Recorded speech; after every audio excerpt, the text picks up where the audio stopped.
ko naisip na darating pa ang isang tulad mo sa aking pag-iisa.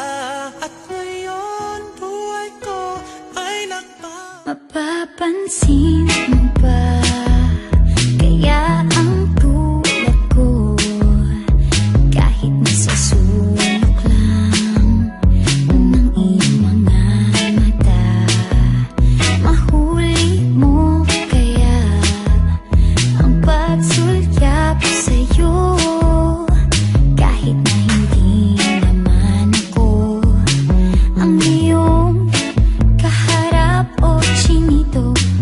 Bawat araw ay malalaman mo rin. At kung ikaw ay nakatawa, ako pa ba ay nakikita?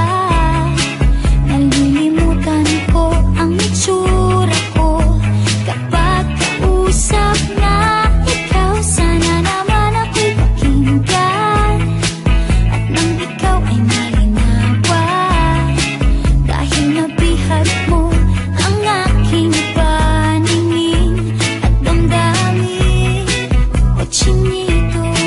Sir, I'm a bit nervous about being here today.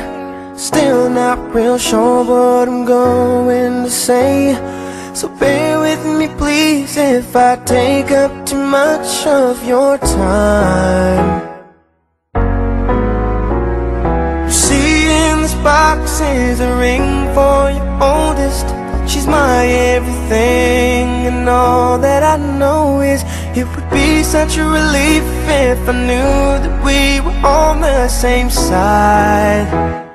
'Cause very soon I'm hoping that I can marry your daughter and make her my wife. I want her to be the only girl that I love for the rest of my life, and give her the best of me till the day that I die. Yeah, I'm gonna marry a princess and make her my queen. She'll be the most beautiful bride that I've ever seen. I can't wait to smile when she walks down the aisle. Mapapansin